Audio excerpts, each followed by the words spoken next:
cordial saludo a cada uno de ustedes.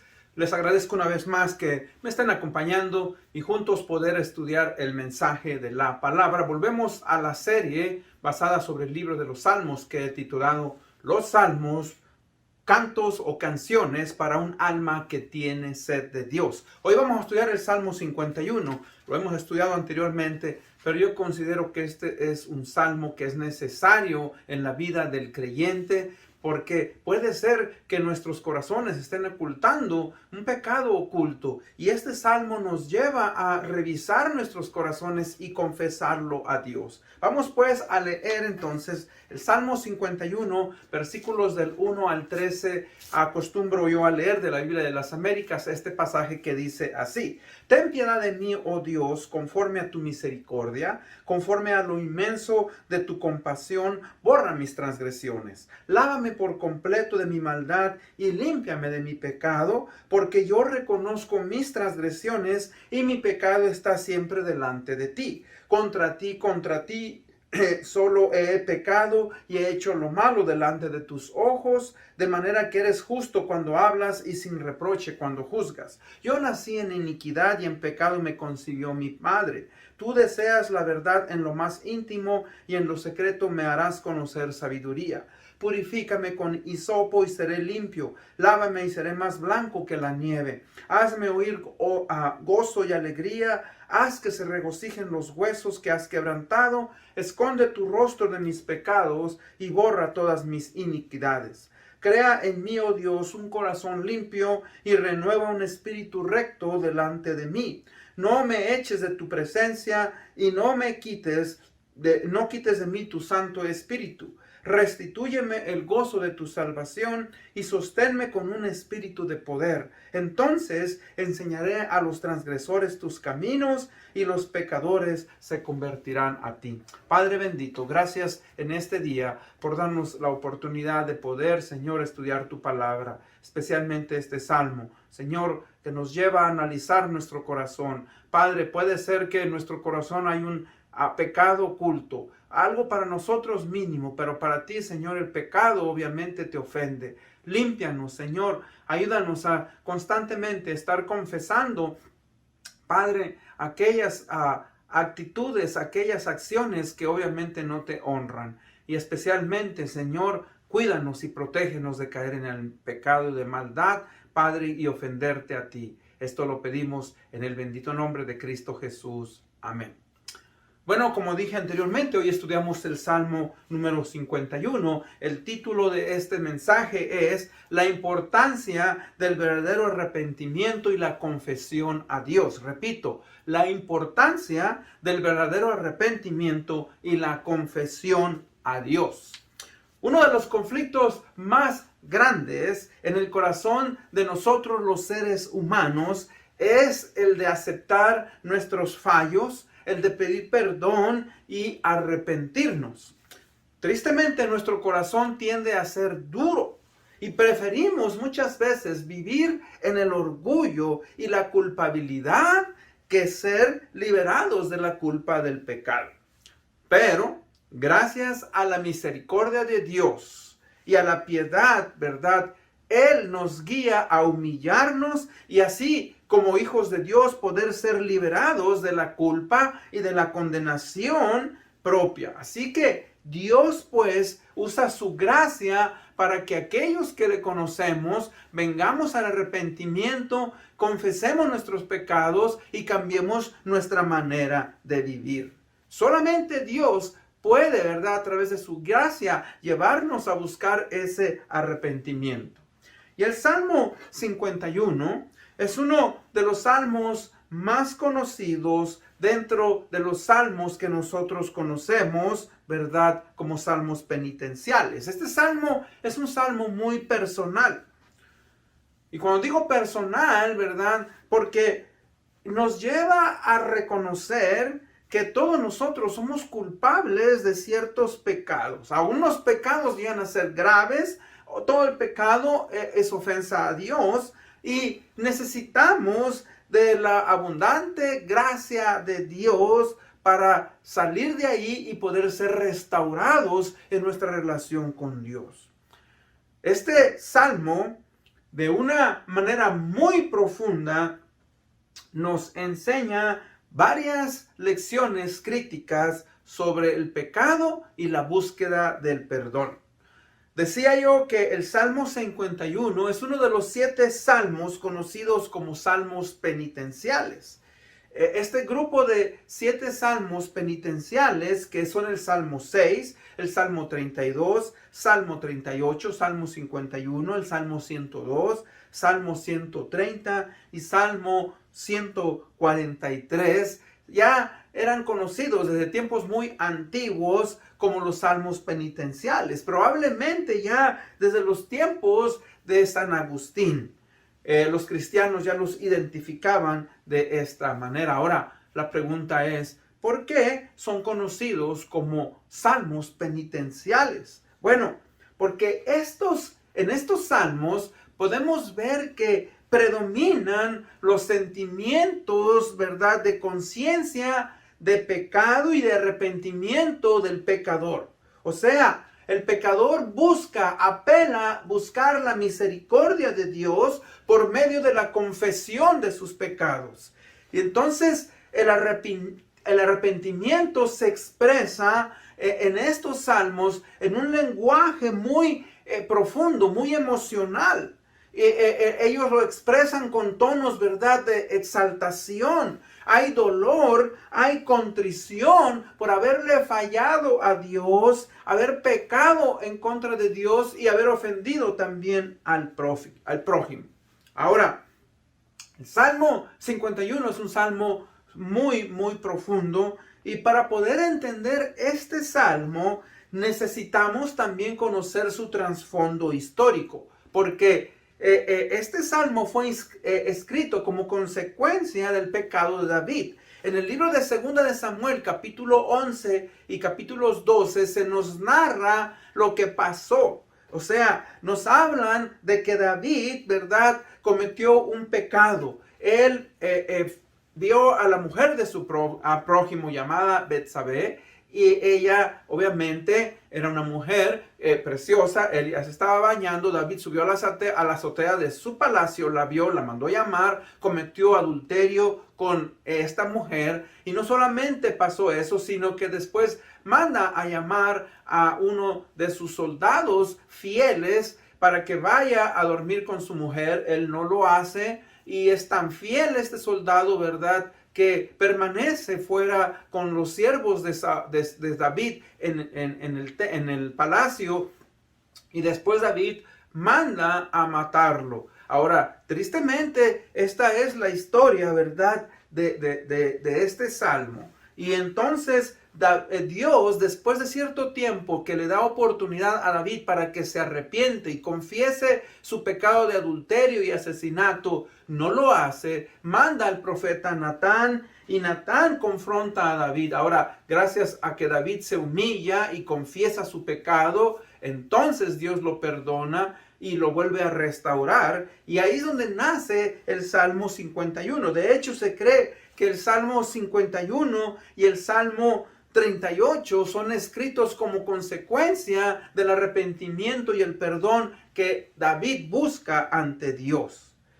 Entonces, por eso nosotros vamos en este día a estudiar este salmo. Y el punto número 1 del día de hoy son las partes del verdadero arrepentimiento.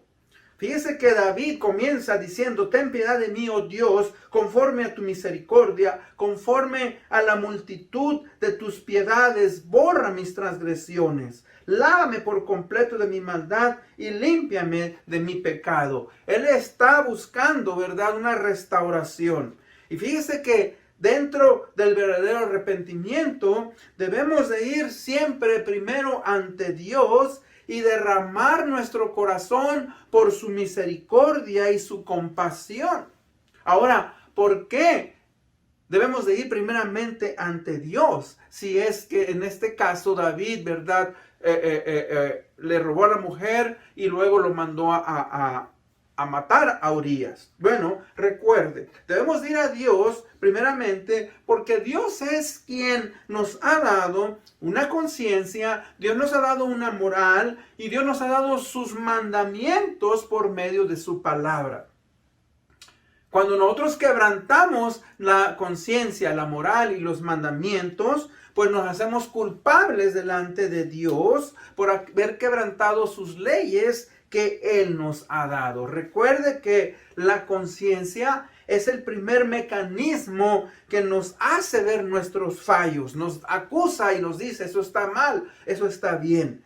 Pero si nosotros no escuchamos la voz de nuestra conciencia y violamos los principios de la palabra de Dios, pues entonces pecamos y como consecuencia, pues venimos a ser culpables ante Él.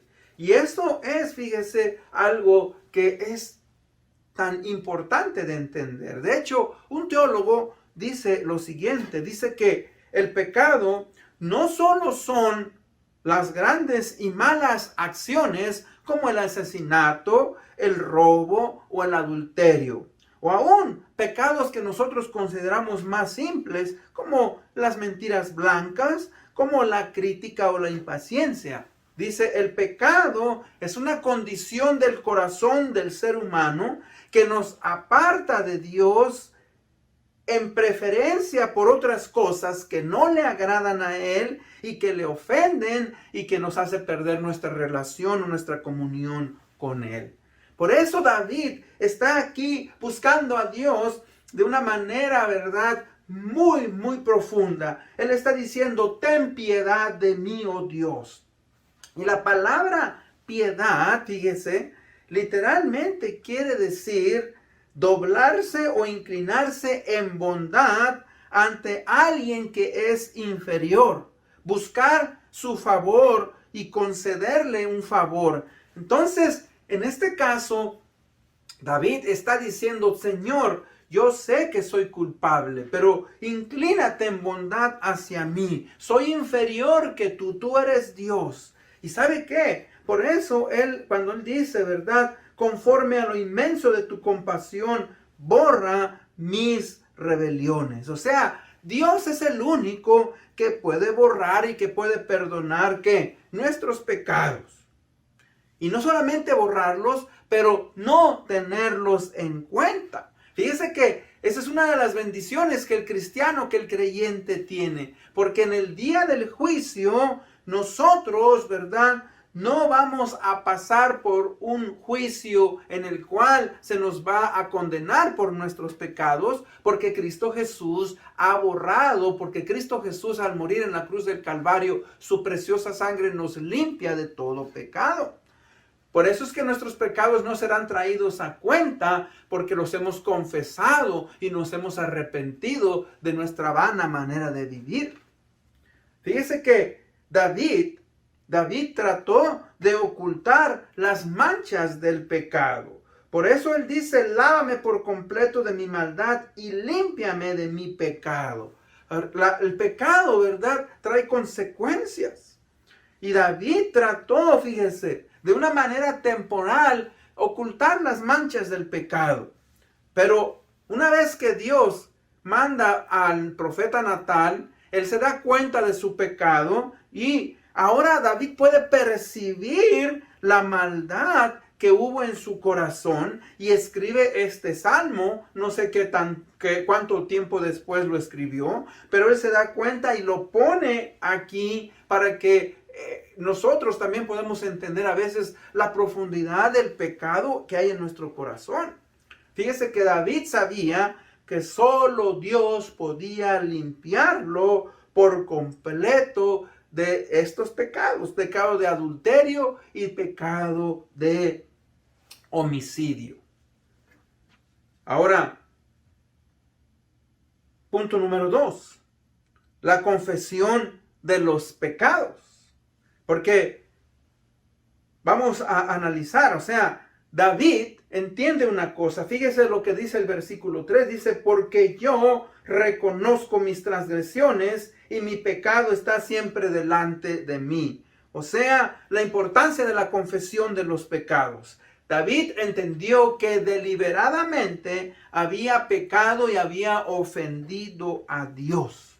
Eso es lo que nosotros llamamos hoy en día, o en el Antiguo Testamento también se llamaba los chivos expiatorios. Un chivo, ¿verdad?, que se le traspasaba la culpa y ese chivo llevaba, ¿verdad?, la culpa. Y hoy en nuestros días es lo que se llama un chivo expiatorio, buscar a alguien que, ¿verdad?, lleve nuestras culpas por nosotros. Pero David, ¿verdad?, no estaba buscando chivos expiatorios. David reconoce su maldad y se hace responsable de sus malas acciones. Y fíjese que muchas veces nosotros cometemos malas acciones, pecamos delante de Dios y buscamos, ¿verdad?, echarle la culpa a alguien o a algo. Por ejemplo, decimos, el diablo me hizo hacerlo. Dios no va a obligar a nadie a que tú, ¿verdad?, hagas algo a la fuerza. O tenemos, ¿verdad?, vamos caminando y vemos algún objeto o vamos a algún lugar y vemos algún objeto y nos gusta y nosotros lo robamos. Y usamos la excusa, es que, ¿para qué lo dejaron ahí?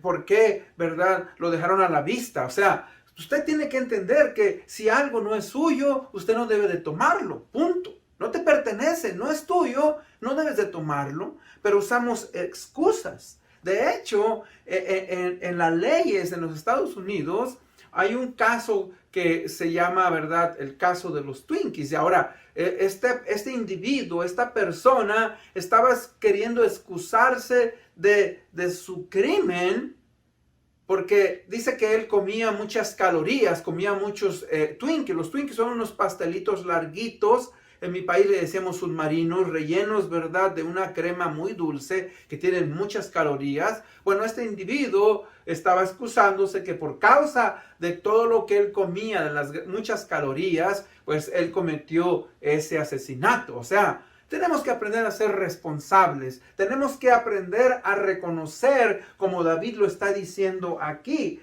Yo reconozco mis transgresiones, mi pecado está siempre delante de ti.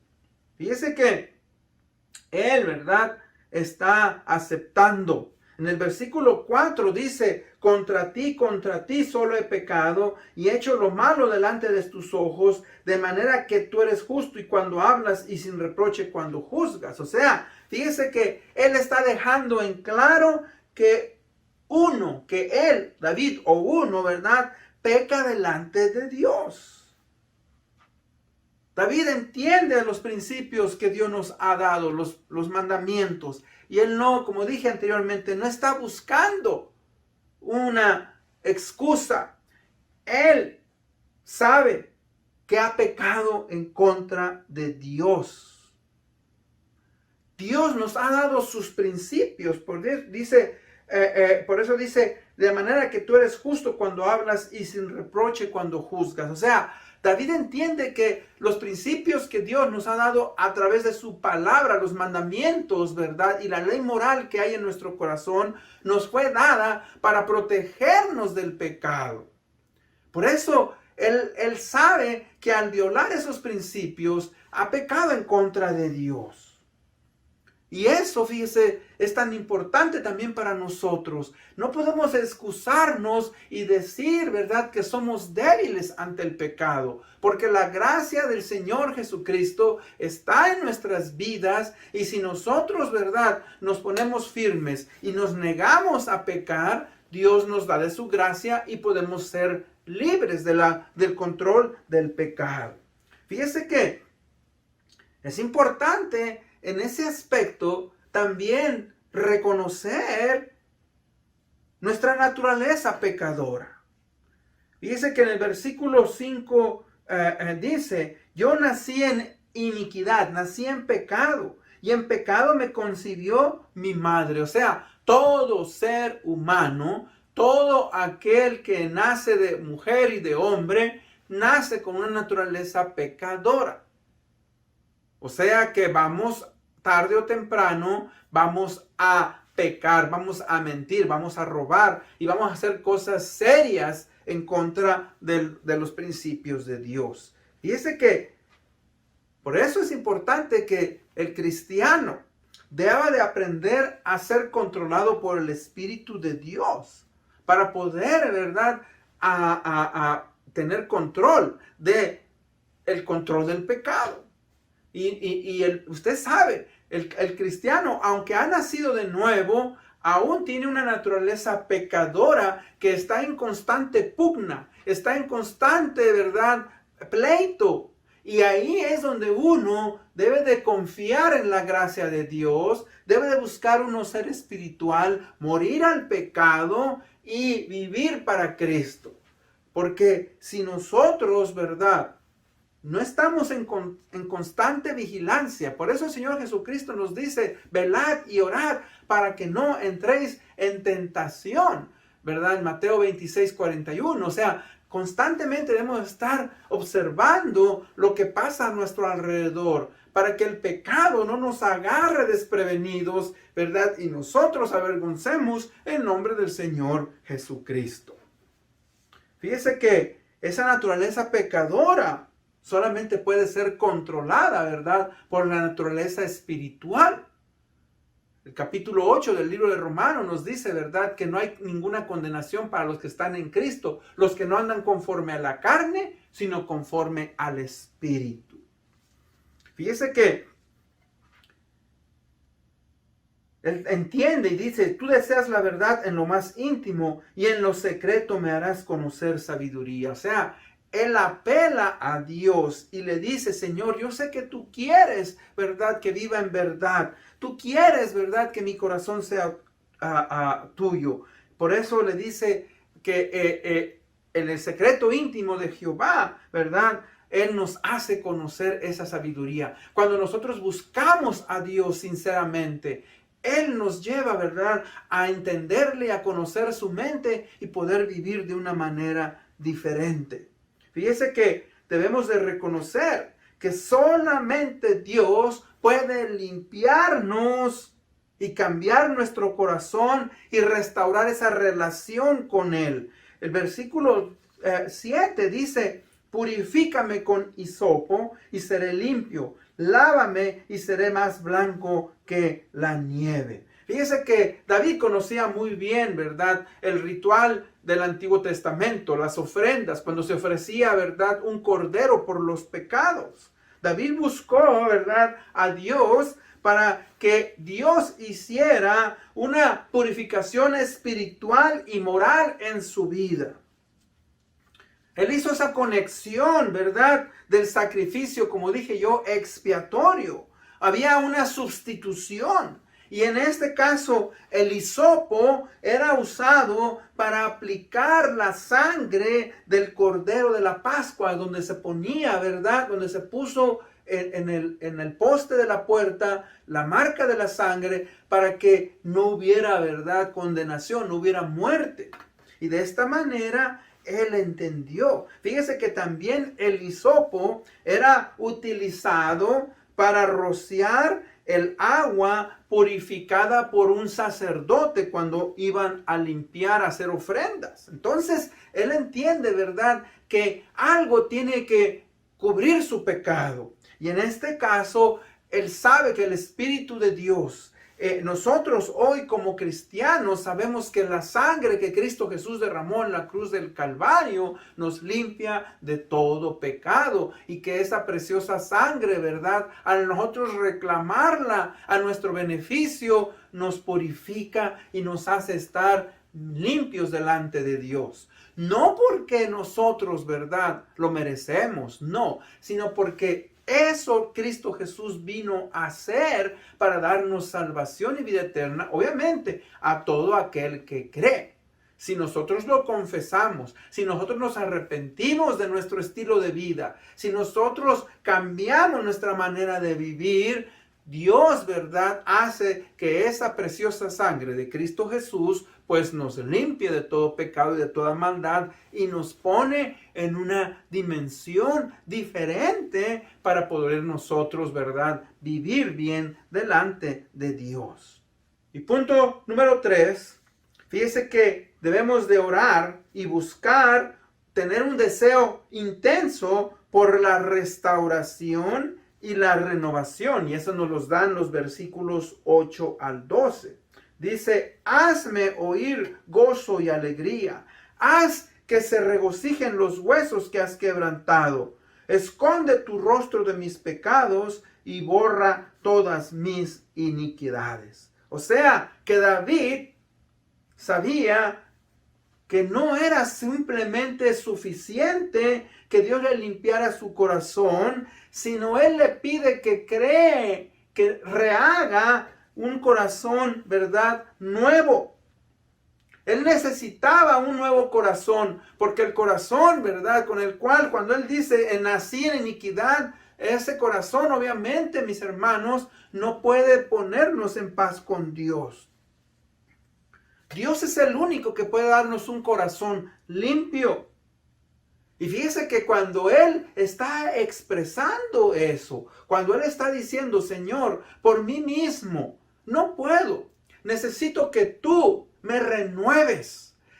Necesito que me hagas nuevamente, ¿verdad?, un nuevo ser espiritual delante de ti. Pues entonces, Él fíjese que está de cierta manera anticipando al futuro. Y cuando digo anticipando al futuro, estamos hablando de que el creyente, el cristiano, vive ahora, ¿verdad?, bajo una de las grandes promesas que Dios le da a los creyentes que estamos bajo el nuevo pacto, el pacto de la gracia. Esto se encuentra en Ezequiel 36, 26, donde el profeta escribe y dice, os daré corazón nuevo y pondré espíritu nuevo delante de vosotros y quitaré de vuestra carne el corazón de piedra, os daré un corazón de carne. O sea, un corazón que ahora es diferente, un corazón que es tierno ante Dios. Por eso el cristiano tiene al Espíritu Santo ahora. Cuando nosotros pecamos, cuando nosotros estamos mal delante de Dios, ¿qué hacemos? Confesamos. El Espíritu Santo nos redarguye. El Espíritu Santo, ¿verdad?, nos hace sentir, en otras palabras, miserables cuando nosotros estamos viviendo en pecado. Fíjese que este teólogo dice, Dios nos da un espíritu firme, firme para Dios, capaz de resistir al diablo, firme en la fe y para permanecer de una manera constante en el camino que es llamado santo. O sea, Dios ahora al cristiano, al creyente, le da esa bendición de poder percibir el pecado en su vida y confesarlo y arrepentirse y ir delante de Dios. Fíjese que en el versículo 10 dice, crea en mí, oh Dios, un corazón limpio y renueva un espíritu recto delante de mí. Fíjese que en el versículo 11 dice, no me eches de tu presencia y no quites de mí tu santo espíritu. Fíjese que David pudo percibir la desobediencia y el pecado, cómo pueden llevarlo a uno, ¿verdad?, a sufrir cosas, consecuencias graves. Y yo creo que está hablando de su antecesor, quien fue el rey Saúl. Si usted recuerda, el rey Saúl fue destituido por Dios, fue desechado por Dios y puso a David, donde dice un hombre conforme al corazón de Dios. Y cuando dice que David fue un hombre conforme al corazón de Dios, a pesar de que David cometió graves pecados como este, siempre buscó a Dios, se arrepintió, él siempre se humilló. Y ese es el corazón que quiere, ¿verdad?, Dios para con sus hijos. Un corazón que se humilla, un corazón que reconoce que ha ofendido a Dios y que cada vez que caemos en pecado, le buscamos y nos arrepentimos y cambiamos nuestra manera de vivir. Decía yo que yo creo que David vio la vida de Saúl. Vio cómo el Espíritu de Dios se apartó de Saúl. Y fíjese cómo Saúl murió de una manera que trágica. David, pues, posiblemente entendió eso y él no quería pasar por la misma situación. Por eso le dice, no me eches de tu presencia y no quites de mí tu Santo Espíritu. Fíjese que en el versículo 12 dice, restituye el gozo de tu salvación y sosténme con un espíritu de poder. O sea, que David, al estar en pecado y sin confesar, estaba viviendo en una miseria espiritual y que aún su cuerpo sufría las consecuencias. Decía yo al principio que se cree que el Salmo 51 y el Salmo 38 fueron escritos por el rey David, ¿verdad? Y que no solamente sintió de una manera espiritual el desagrado de Dios, pero que también lo sintió de una manera física. O sea, que cuando uno está en pecado, hermanos, nuestros cuerpos están en estrés, nuestros cuerpos, ¿verdad?, están sufriendo, nuestros cuerpos están, ¿verdad?, pueden recibir enfermedades, lo que llamamos las enfermedades psicosomáticas, las enfermedades del alma que afectan nuestro cuerpo y como consecuencia de ello, ¿verdad?, vivimos en miseria. Él estaba viviendo en un estrés constante que lo llevó a una depresión espiritual y que su cuerpo fue afectado por haber, ¿verdad?, vivido en mucho tiempo. Se cree que aproximadamente un año él estuvo ocultando su pecado, hasta que Dios, ¿verdad?, mandó al profeta Natán para que él se arrepintiera, para que él confesara sus pecados. Y hermanos, eso es lo que David está diciendo, restitúyeme. No permitas que yo viva en la miseria espiritual. Y esa debe de ser también nuestra oración. Si nosotros estamos viviendo en un pecado, y por favor entendamos, no tiene que ser un pecado de adulterio, no tiene que ser un pecado de homicidio, pero a veces hay pecados que tenemos ocultos delante de Dios. Y que si nosotros, ¿verdad?, vivimos y nos acostumbramos a vivir en ese pecado, estamos, ¿verdad?, en cierta manera ofendiendo a Dios y no estamos nosotros haciendo las cosas como Dios quiere. Dice el versículo 13, entonces enseñaré a los transgresores tus caminos y los pecadores se convertirán a ti. O sea que mientras David estaba viviendo una vida de engaño, una vida en pecado, él no podía ser de ejemplo y guía a aquellos, fíjese, que lo estaban siguiendo. O sea que él necesitaba confesar su pecado, él necesitaba del perdón de Dios, él necesitaba ser restituido a una nueva manera de vivir. Entonces, cuando él dice, podría ser de bendición y de guía a su pueblo, que nuevamente. Por eso es que él estaba buscando ser restituido. Y en conclusión, recuerde, el Salmo 51 nos da grandes lecciones importantes sobre el pecado y la importancia de la confesión. 4 puntos. Primeramente, todos estamos expuestos a caer en graves pecados. Incluso las personas más piadosas pueden caer en pecados terribles. En este caso, David conoció, ¿verdad? Sabe, ¿verdad?, que él había pecado. Y es por eso, mis hermanos, que debemos de orar los unos por nosotros. Tenemos un deber espiritual con nosotros, con nuestros hermanos, con nuestros pastores.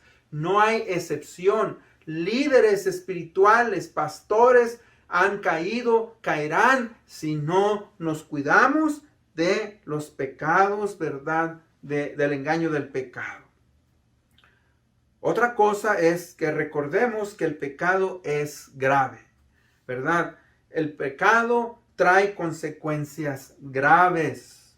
El pecado, ¿verdad?, lleva al divorcio, el pecado nos lleva a la muerte, el pecado nos lleva a la separación, el pecado nos lleva a la miseria, a enfermedad, a vicios. Y cuando nosotros no nos cuidamos, un resbalón en el pecado puede cambiar nuestra vida y la vida de aquellos que están a nuestro alrededor para siempre. Como dije antes, Saúl desobedeció, cayó en pecado, Saúl lo perdió todo. Saúl perdió su reino, Saúl perdió a sus hijos y Saúl perdió aún hasta su vida. Otra lección es que nuestro corazón puede engañarnos. Fíjese que a veces, como dije yo, nuestros pecados pueden parecernos no tan graves. O pueden parecernos tan graves y pensar que no tenemos perdón. Pero recuerde, si nosotros confesamos, Dios nos limpia y Dios nos transforma. Y por último, cuando confesamos nuestro pecado a Dios con sinceridad y en humildad, Él nos perdonará, nos limpiará y nos restaurará sin importar cuán terrible sea nuestro pecado. Recuerde pues, todos nosotros hemos ofendido a Dios de muchas maneras y debemos de analizar constantemente nuestro corazón para humillarnos ante Él y pedirle perdón por nuestras culpas. No solamente cuando cometamos graves pecados, pero también fíjese en aquellos que nos hemos acostumbrado a vivir y practicar y que no consideramos tan graves, como el pecado de la indiferencia, el pecado de la mentira, el pecado de la amargura, el pecado del orgullo, el pecado de la lascivia, de la desobediencia, el pecado de la cobardía, de la falsedad, del miedo, de la falta de fe, de la infidelidad para con Dios y su iglesia. Y es por eso mi oración que cada uno de nosotros, empezando por mí, analicemos nuestro corazón y pidamos a Dios que nos ayude a seguir adelante. Con eso en mente vamos a orar. Padre bendito, venimos ante tu presencia dándote las gracias por este salmo. Este salmo, Señor, que escribió el rey David estando en pecado, pero que también te buscó y se arrepintió, Padre, y pidió ser como tú. Padre, te pedimos pues que nos limpies, nos protejas, que nos ayudes, Padre, a estar conscientes de que podemos resbalar y que no queremos ofenderte. Cuídanos, protégenos. En el nombre de Cristo Jesús pedimos esto. Amén. Una vez más, les agradezco por haberme acompañado. Dios los bendiga. Nos vemos hasta la próxima.